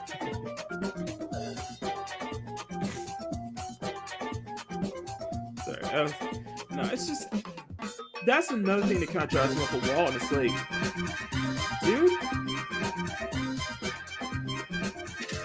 dude, we don't look into this as making material. We look at this as just because it makes us happy, just because we're happy about it, and just because. And I've said this, Mads is in the chat right now, and she can back me up when I say this. Just because I do this shit all the time doesn't mean I don't have respect for what women.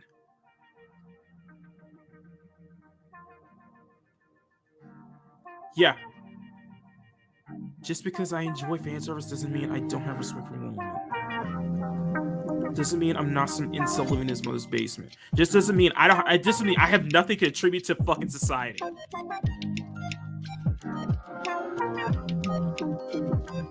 That's where my problem.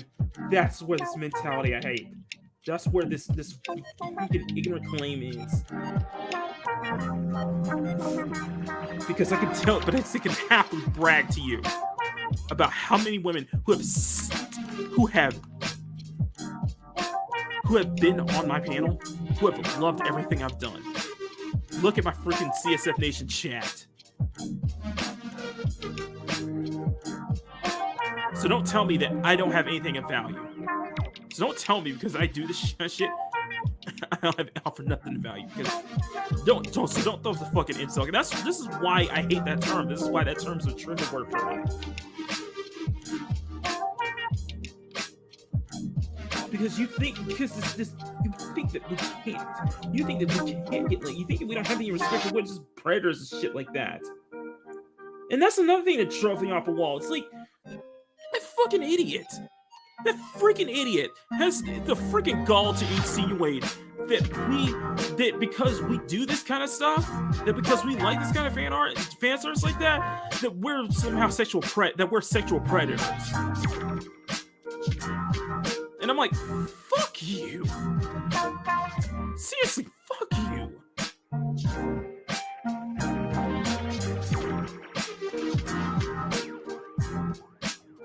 You really, you're gonna go fucking there.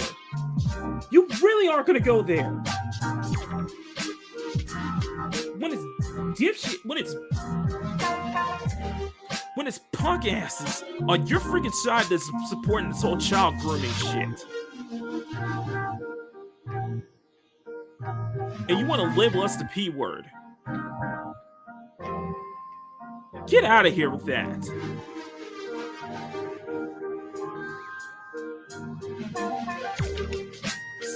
Sorry. Oh, by the way, here's a joke. Here's a joke for you. This is probably shocking to many people because this is probably the first I don't draw girls who are flat chested. So yeah, she's flat chested. If you can tell, this girl right here is flat chested in front. But something about the design I really like because it was inspired by a character I like, Mashiro, in Blue Archive, and it was just like I like the design. I was like, okay, we'll do something like that for.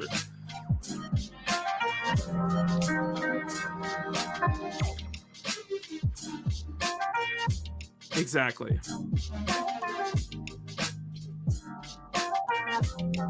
Exactly. I know, it is projected. It's like, you can get off my lawn. It's like, yeah. Well, it was the same. Well, that whole P word stance is like, and, you know, and especially when it comes to the humor and stuff like that. And it's like they want to label anime so bad. They want to label so many anime and manga like that so bad right now. It's just like, dude, I am not into lolis, period. I'm not. But I get that there's a thing for that, but I'm not going to label people as P-words for liking that shit. That's just not my thing, and I don't want to see it in my timeline.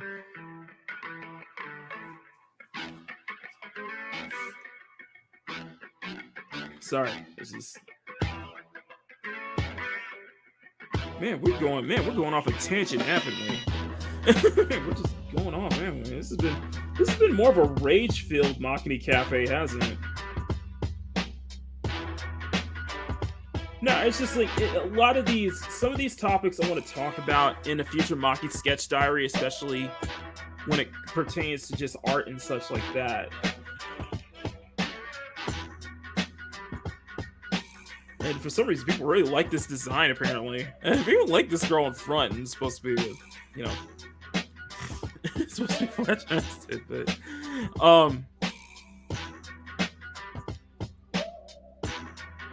yeah, and that's what it comes down to, is just making that distinction between fiction and reality. It's like, we can't control ourselves. Like, yeah, we know how to separate fiction from reality. You don't. Is that when you want to throw the term incel at us? Yeah, we can actually separate fiction from reality. We're actually decent human beings. Damn, I'm fired up today. Listen, guys, this is unexpected, okay? I apologize if this is... Listen, we kept up to 50 people watching, so it's just like... Short stack... Yeah, short stacks on the other hand, yeah.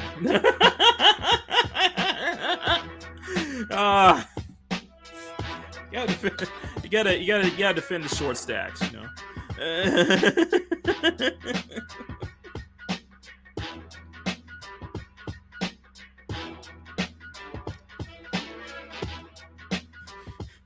By the way, Mads, I know Mads is watching.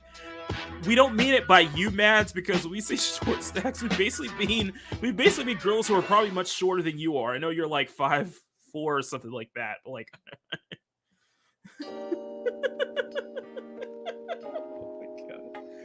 Oh my god. It's a funny, like, because it's just general, and I think it's just because, you know, Twitter and social media just bringing out the worst in people and bringing out those kind of takes.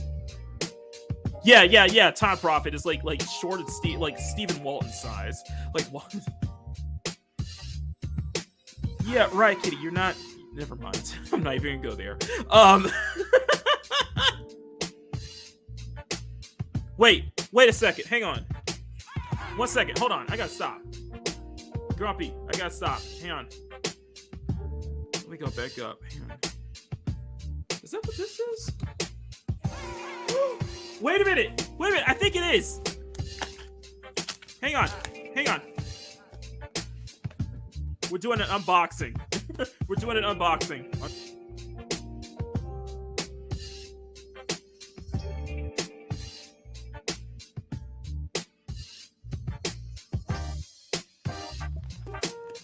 Yeah, that's right. We're doing a Makini Café unboxing here, ladies and gentlemen, live.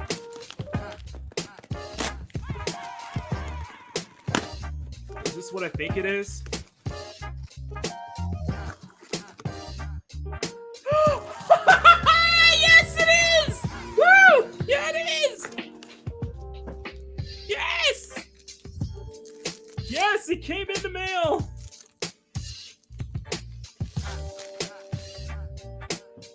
what just came in the mail, ladies and gentlemen.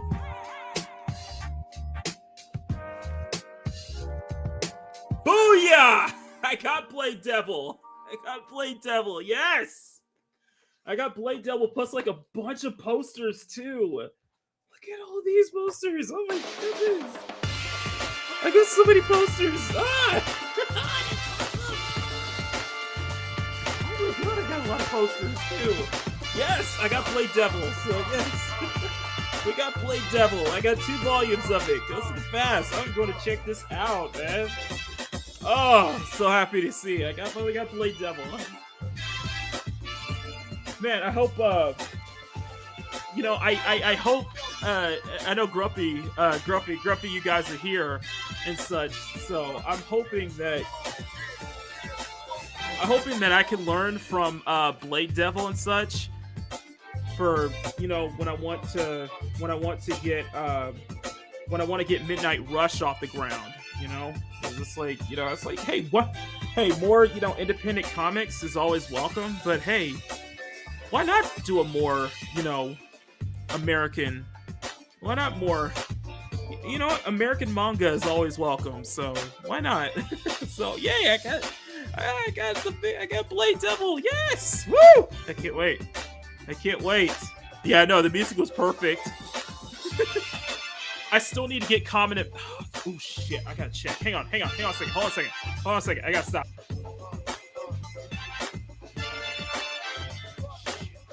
Please tell me. Please tell me. Do I still have time? Please.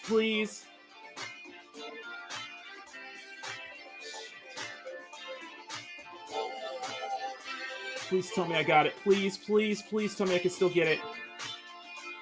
Oh, damn it! Oh, I missed out on Common America 5. Damn it. Oh, I missed out.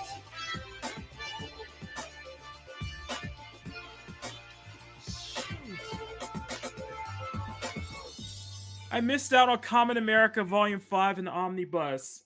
Oh, man. Fuck. I missed out.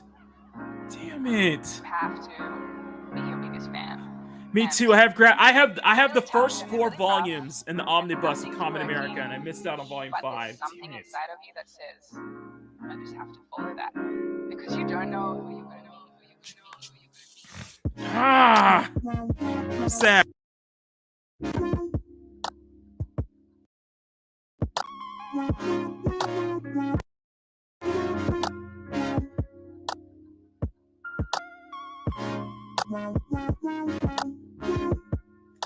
Okay, can you guys hear me? Okay, there you go. I missed out. Oh, I missed out on Common America Volume 5 of this planet. Anyway, shoot.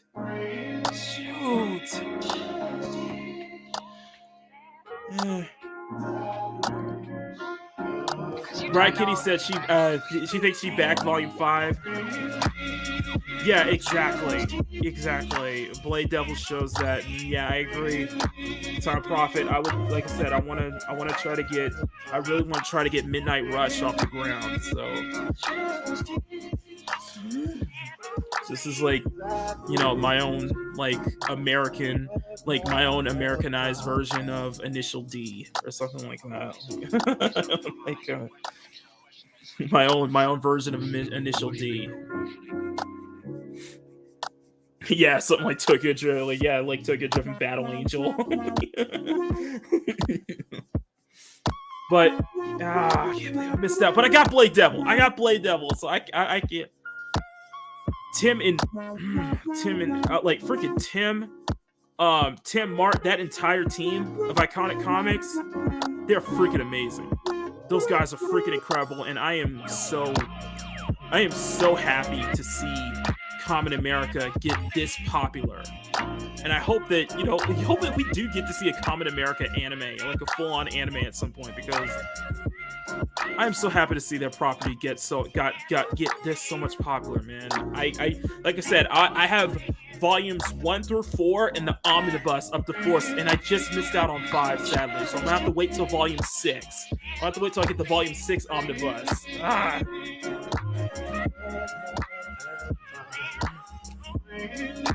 It's great stuff. I told myself I would do Common America fan art at some point, and I see Northern and I see my buddies Northern and Joppa like beat me to the punch, and I'm like seeing so many people do Common America fan art, and I was like, I've never drawn her before, and I was like, I need to at some point. That's on my to-do list. You have to be your biggest fan.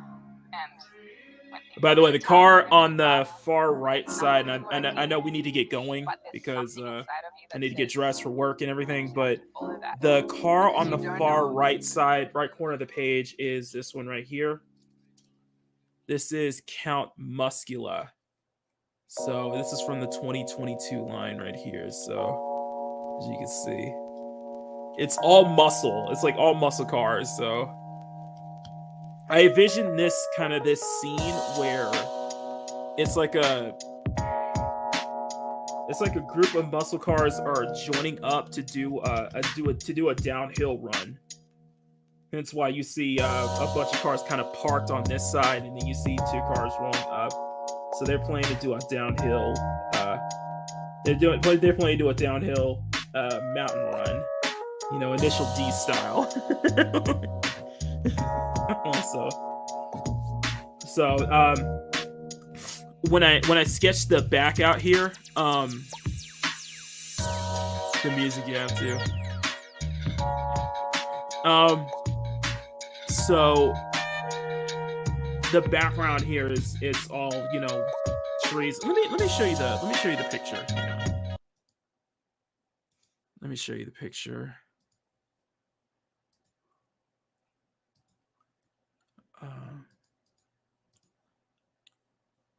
Okay, and right here. Okay, here we go. So I mentioned the sports in the CSF Nation chat. That's some Dragon Ball art. That's just some art. But no, the picture right here with the Liberty Walk GTR in the background. That's what gave me the idea for this. That's why you see the idea right here. So that's what the idea from. So, but I think it's gonna be a really cool manga page too. So, like I said, I'm really trying to get better at doing, you know, manga style art and such like that. So, and I see this as a way to kind of really improve and such like that, things of that nature. So, but we're gonna have a lot more details and such like that too. So I'm very happy. I'm very happy. I couldn't get, but the funny thing is that I really got into oh, let me turn my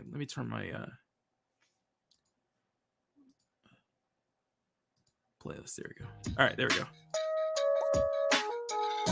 My Epidemic Sound playlist. But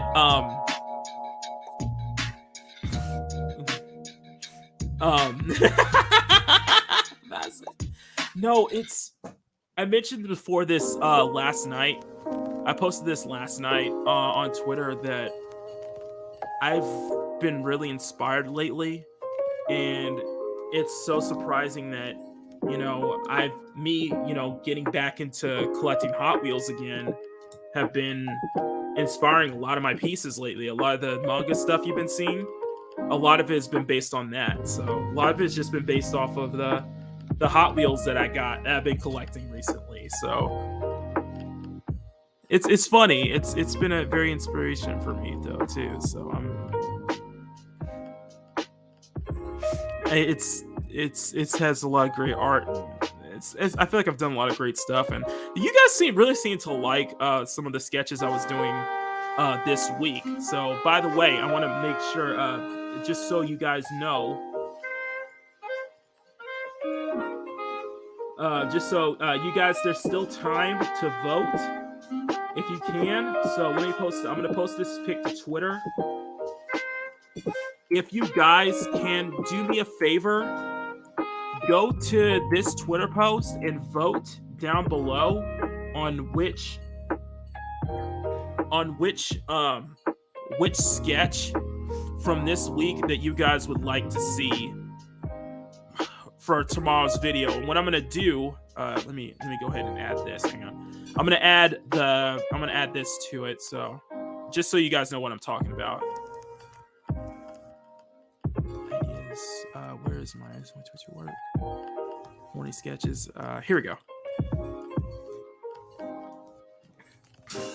Hang on, I gotta bring my other stuff out for a second.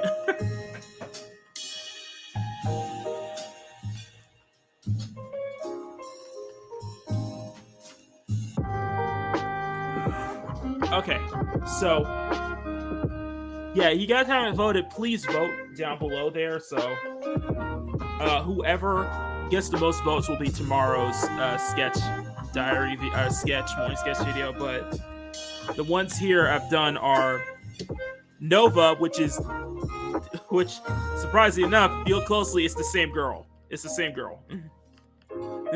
Nova, which is the same girl from with the Chevelle right here.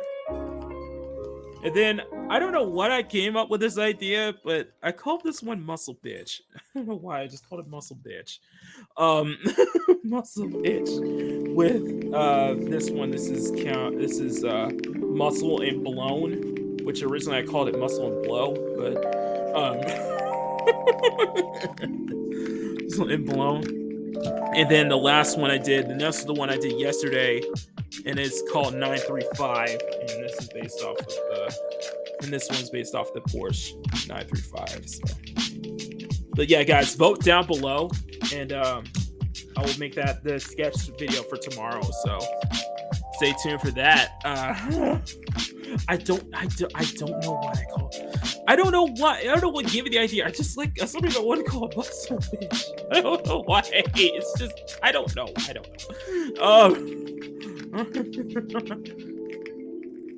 I think Mads voted 935 because she likes the caption. You scratch the feeling you get when you scratch a Porsche 935. Oh my god. Anyway, I gotta get dressed and get ready for work. So thank you guys so much. Thank you guys so much for being here. Let me turn my cafe back on. There we go. Anyway, you guys have been absolutely amazing. If you guys can, please step on that like button. Hope you guys like the complimentary cup of coffee that we do every Thursday. Thank you guys for being in the Makini Café. Again, I know, apologies if this was more of a rant-filled stream, but I guess there was a lot of stuff just need to get off my chest. Pause. But anyway, guys, thank you guys so much for being here. And again, I want to say once again, guys, thank you so much for the birthday wishes in Saturday. Saturday was amazing. And looking at the poll, it only looks like 23% said yeah, they did rewatch the birthday stream this week. 77 said no, they didn't. It's okay. Thank you guys. Thank you guys so much for support. Like I said, I've been rewatching that. I rewatched that stream a couple of times this week just because it was really powerful. You know, it really hit me in the it really hit me in the feels.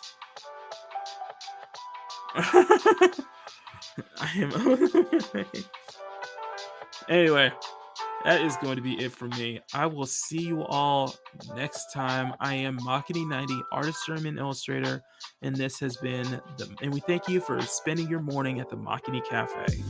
We'll see you all next time for another video or live stream. So until then, take care. Oh, I forgot, guys. So we are officially in the off season for Makini Live. Makini Live will return on Sunday, May 20. I think it's Sunday, May 29th. If not May 29th, then Sunday, June 5th at 12:30 p.m. Pacific. In the meantime, I'll keep you guys entertained with the regular content. So yeah, so no Sunday show for the next couple of weeks. So hope you guys enjoy this month and such. But other than that, I am Makini90, and this has been the Makini Cafe, and we'll see you all next time for another video or live stream. So until then, take care and much love. Have a great day. I'll see you there, everybody. Peace.